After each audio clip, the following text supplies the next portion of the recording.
hablando de los cómo ahora en el último capítulo, lo de las conductas, ¿sí?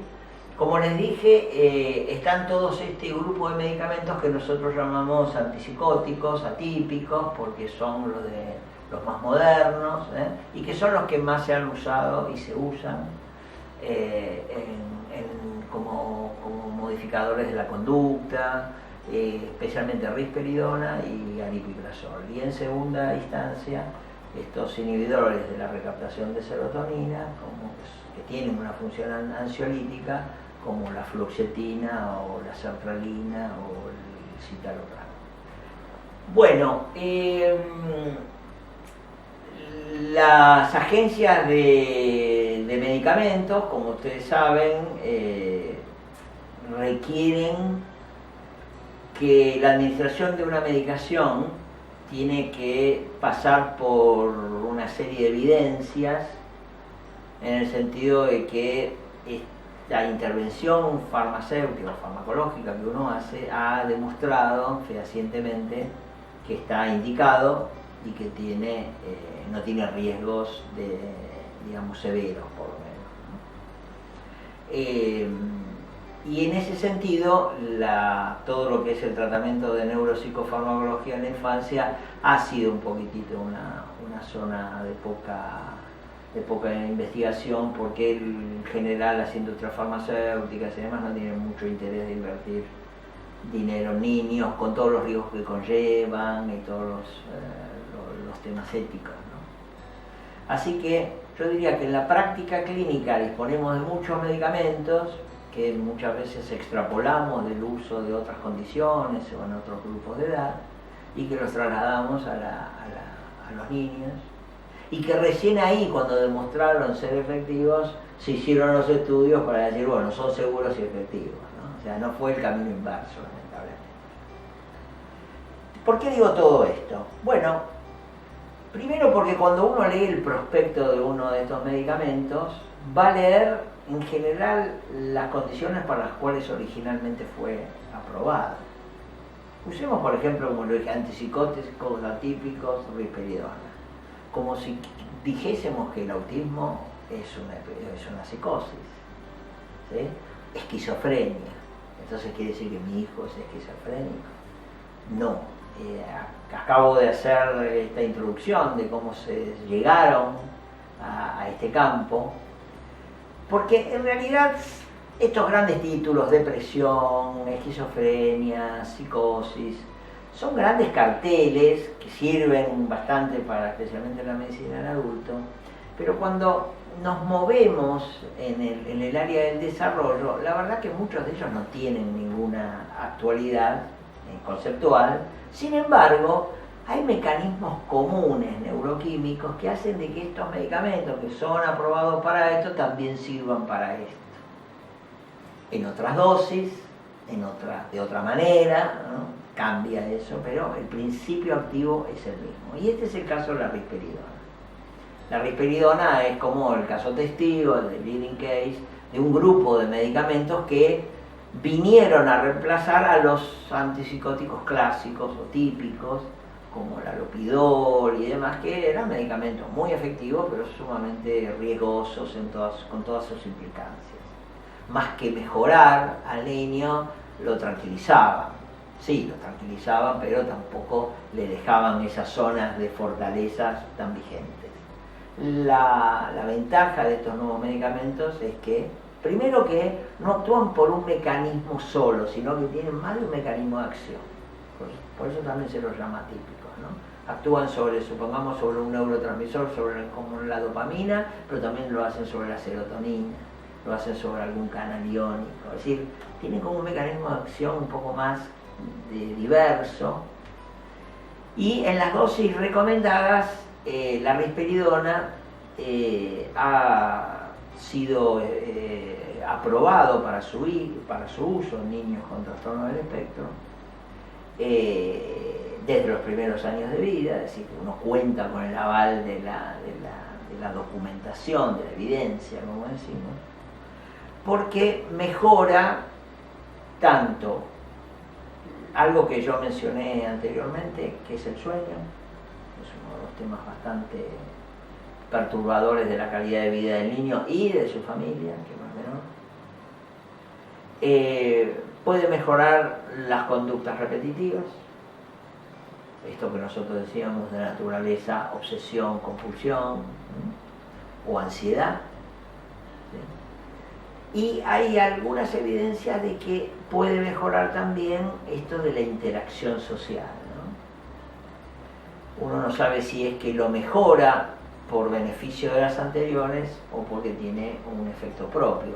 Yo creo que es más la segunda explicación, ¿no? Es decir, no porque tiene un beneficio propio, perdón, la primera, sino porque mejora la calidad de sueño y mejora los mecanismos de ansiedad. Como son medicamentos que cuando uno lee el prospecto tienen muchos efectos colaterales, obviamente que tienen, como se dice comúnmente, mala prensa. Y la mala prensa viene, uno, de que se habla de que uno va a usar esta medicación durante mucho tiempo en dosis altas, y lo cual es verdad que en el largo tiempo tiene un montón de posibles efectos adversos, ¿no?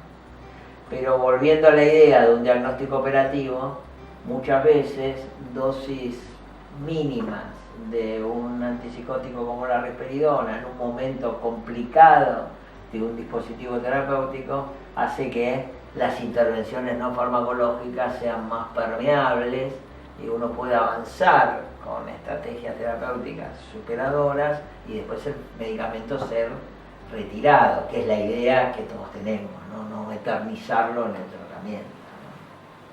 Hay otros medicamentos de esta familia, como el aripiprazol, que también, especialmente en los niños con TEA de alto funcionamiento, tipo Asperger, que tienen muchas conductas obsesivas o rigidez cognitiva, etc., también lo favorece bastante, esas respuestas impulsivas o de enojo ante situaciones que son problemáticas para todos de la vida diaria, pero para ellos se les hace mucho más complicado abordar. La ayuda farmacológica complementa a un trabajo cognitivo-conductual en el cual, bueno, uno puede darle más herramientas cognitivas para superar esas situaciones y después, insisto, la medicación ser retirada, ¿no? Como parte de un andamiaje, nunca como una finalidad en sí misma.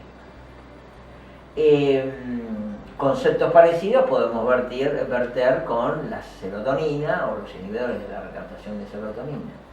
En este caso, la fuente de evidencia es un poquitito más todavía interesante y compleja, porque hay un 30% de los niños con TEA que tienen niveles elevados de serotonina en la sangre. Incluso es la base de muchas propuestas de estudiar químicas, ¿no? Los estudios en orina de los metabolitos, que lo mandan afuera y que le estudian la orina, que le estudian la sangre, algunos le estudian el pelo, y todas estas formas de abordaje de lo que se llama medicina ortomolecular, ¿no? Que si bien interesantes y si bien con cierto fundamento, no han pasado esto otro que yo digo, lo de la evidencia, tenidos de una sospechosa intencionalidad económica en algunos, por lo menos, no digo que en todos, porque hay universidades que lo hacen bien, ¿no? Pero bueno, la verdad que muchas veces estos estudios, que bueno, porque tiene la serotonina alta, le vamos a dar algo para bajarle la serotonina, porque tiene bajo el magnesio, le vamos a subir el magnesio.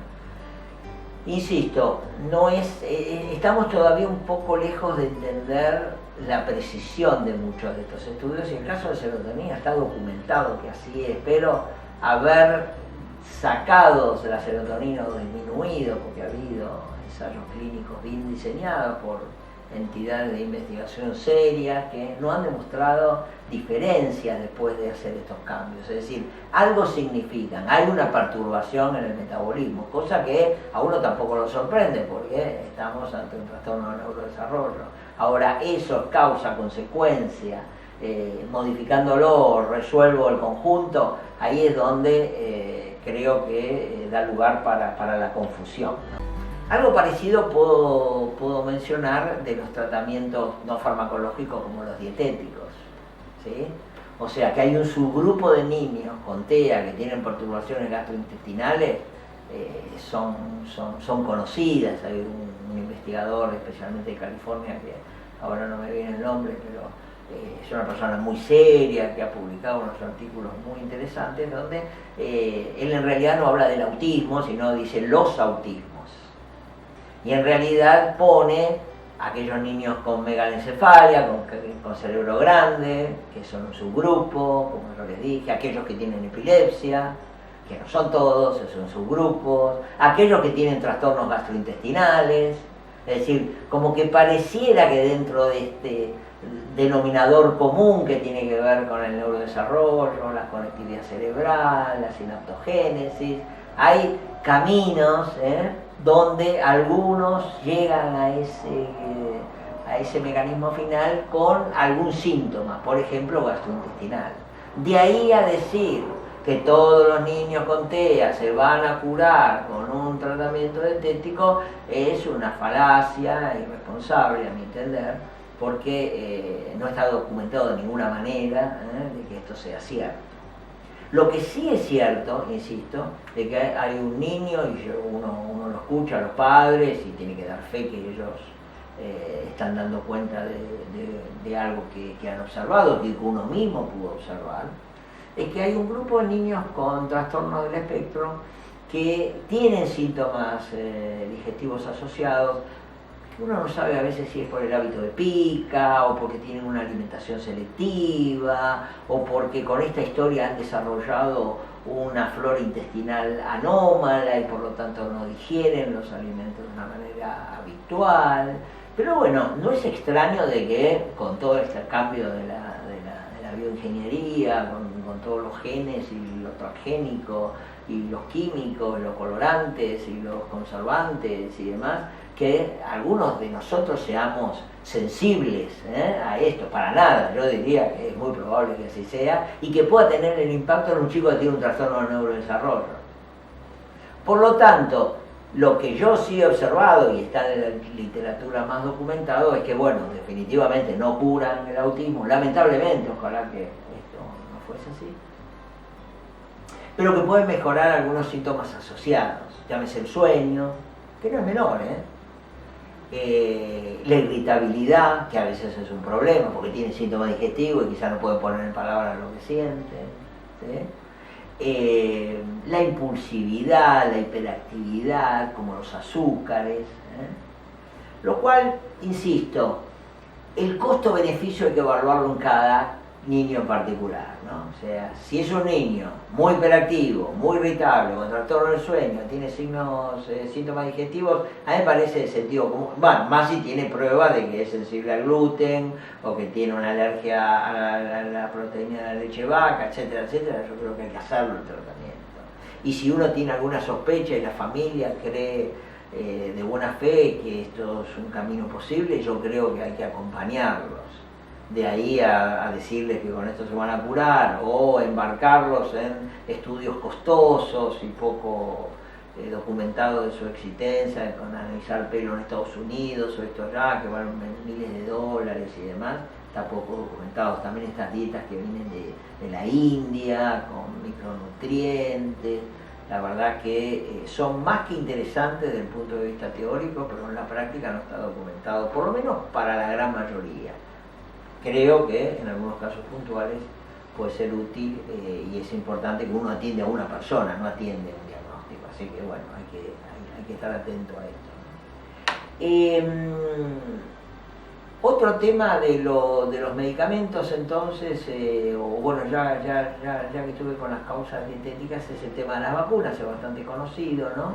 Es otra de las que he estado en la mira. Si el mercurio de las vacunas podía ser responsable de esta alta prevalencia de TEA en el mundo, ¿no? Y entre las muchas causas que se pusieron en sospecha era uno de los estabilizantes para los virus de la vacuna, que es el mercurio.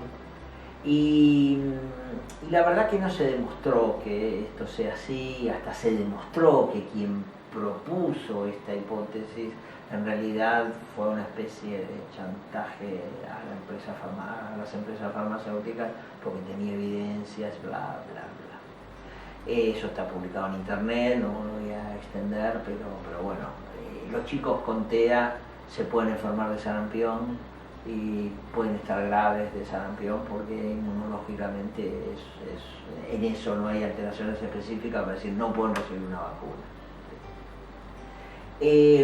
Así que bueno, vacunas, dietas, hay todo un capítulo de lo que se llama medicina complementaria, Complementary Nutritional Medicine, la universidad especialmente de Carolina del Norte y la de la Universidad de Yale, tiene un lugar para quienes quieran consultarlo sobre medicina complementaria. La verdad que es muy interesante porque allí aparecen una enormidad de tratamientos que pueden ser posibles desde aminoácidos, como se ha dado con la L-acetilcisteína, que es un aminoácido que está en los jarabes para la tos, como el Toflux, el Acemuk, que todos usamos, que son de venta libre.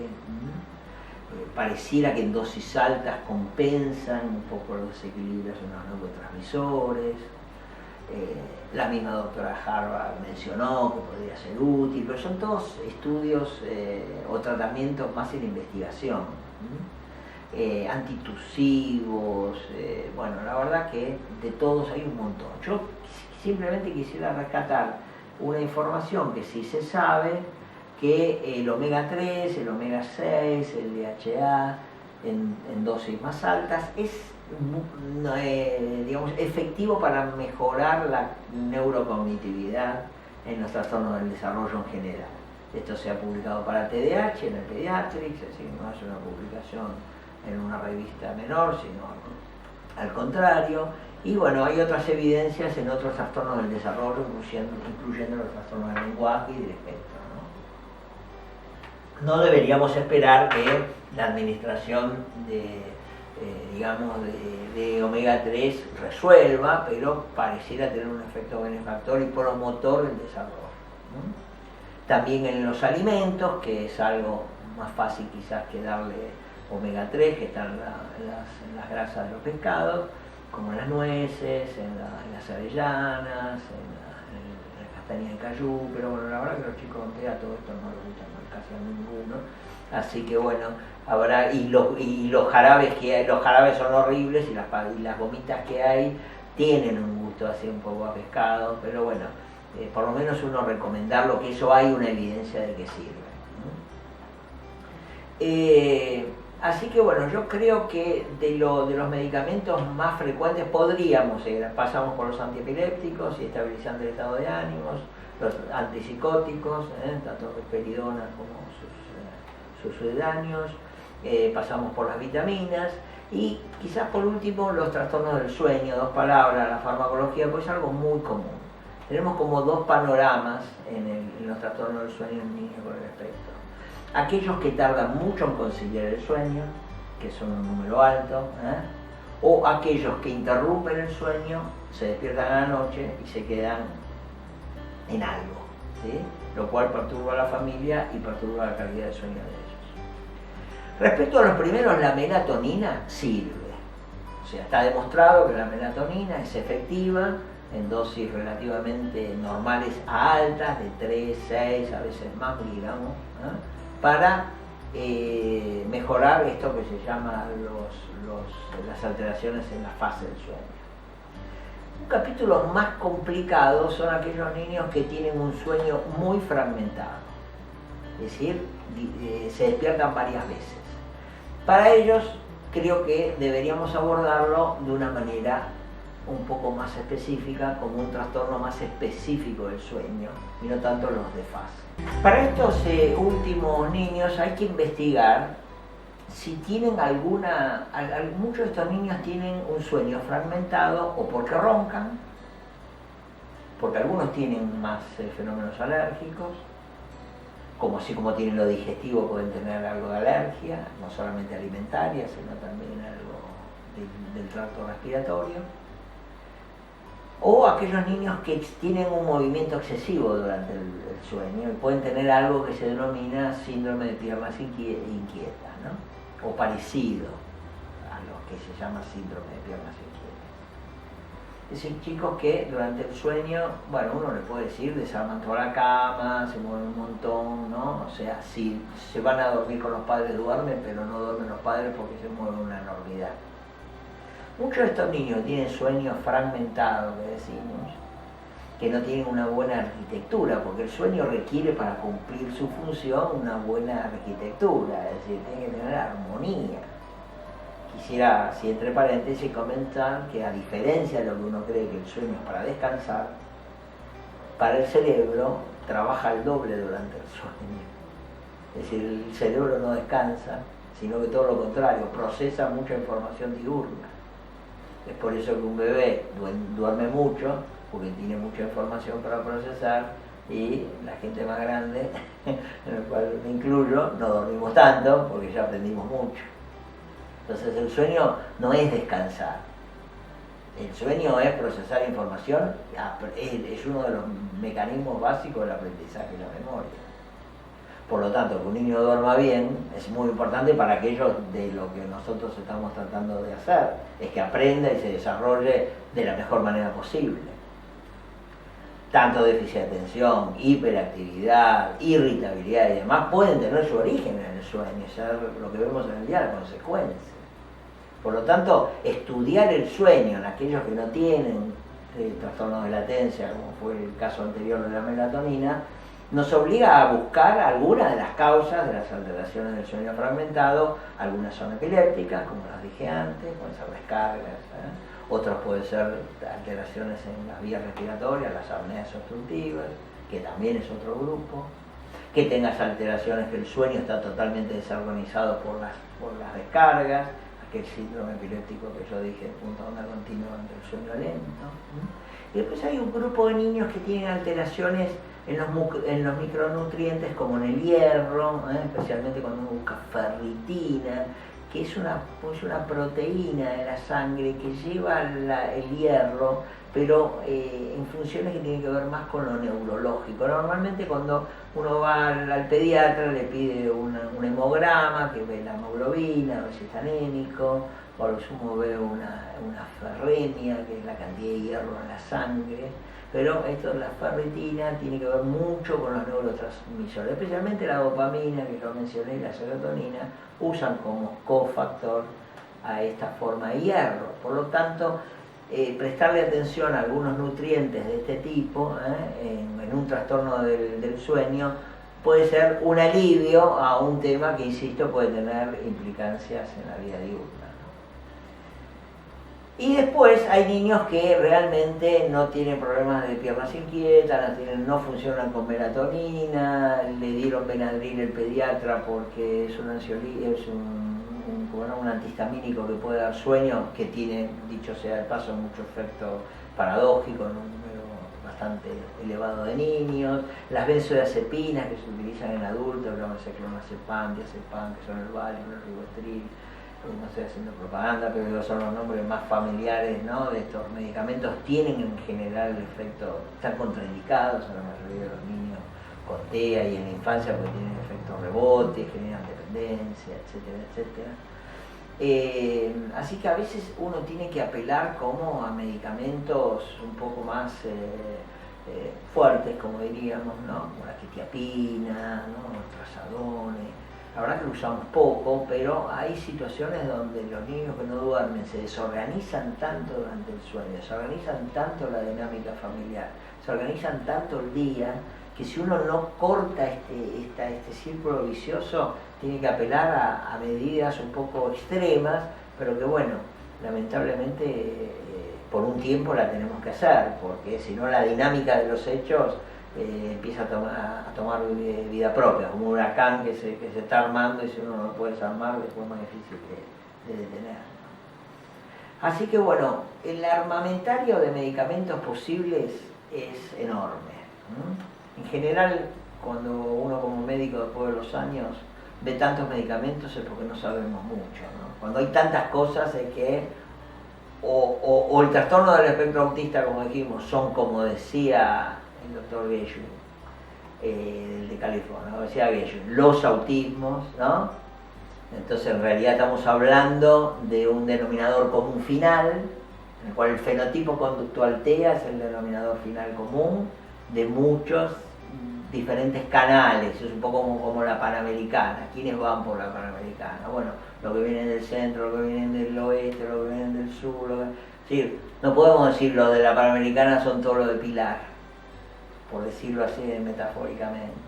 Entonces, bueno, como que habrá que entender a cada uno de estos grupitos o subgrupos, ¿no? Y probablemente ahí diseñar desde lo farmacológico algo más específico para algunos de ellos, ¿no? Lamentablemente, insisto, aunque hay muchos trabajos de investigación, especialmente en lo genético, tratando de mejorar de entender mejor esto que llama sinaptogénesis, o modificar los genes, que, insisto, tiene que ver con la estabilidad de la sinapsis. Hay muchos digamos, trabajos de investigación con animales que han modificado estos paradigmas, pero claro, lo que pasa es que no hay ningún animal de experimentación que pueda reproducir de la manera más parecida al humano lo que es este fenotipo, ¿no? Entonces es como extrapolar lo que vemos acá a un ser humano se hace demasiado complejo. Y hay muchos medicamentos y hay lo que no es verdad para algunos no quiere decir que sea verdad para todos. Y lo que se publica en algunos medios no quiere decir que sea la verdad. Es decir, aquí hay muchos espejismos, ¿no? Que a los cuales hay que estar prevenido. Pero bueno, insisto, yo creo que la medicina tiene un montón de abordajes válidos que hay que pensarlos para cada paciente en un equipo. Ninguna intervención médica debiera en este capítulo estar desligada del equipo. En el equipo incluso la familia, porque sus opiniones son muy importantes y sus observaciones siempre debemos tener muy en cuenta. El equipo terapéutico, es decir, hacer esto que se llama transdisciplina, es decir, poder encontrar un lenguaje en el cual lo que yo hablo lo entienda las terapeutas y lo que las terapeutas me puedan decir yo lo pueda conceptualizar desde mi diagnóstico operativo que hice referencia. El colegio, el centro terapéutico, el lugar donde se desempeña no es menor porque ahí están los pares, es donde él interactúa con otros niños, si está integrado con niños que no tienen lo mismo, o si está dentro de un centro terapéutico con algunos que están con otras patologías, y lo que se ve ahí, la verdad que también es sumamente valioso porque es un lugar de encuentro distinto a los otros, ni es ni la casa, ni el espacio de tratamiento. Así que la medicina la intervención médica, neurológica, en general, creo que tiene que instalarse en estas tres patas. Pensar que la medicina hoy, como única pata de sostén, va a entender y resolver todo el abordaje terapéutico de un niño de trastorno del espectro es un error conceptual, ¿sí? Es uno más, a veces el rol del médico, simbólicamente es un poco más de coordinador y demás, pero porque nos dan ese atributo. Yo muchas veces lo tomo porque es algo que las familias me piden, que hable con las terapeutas, a ver qué dicen, o sea, un poco para coordinar, pero no porque yo crea que el lugar del médico está por encima del colegio y demás, sino desde un lugar de poder favorecer esta interacción. Es la única manera transdisciplinaria de ayudar a la familia, de ayudar al niño desde allá de la familia y entender mejor en nuevas soluciones, en nuevos tratamientos.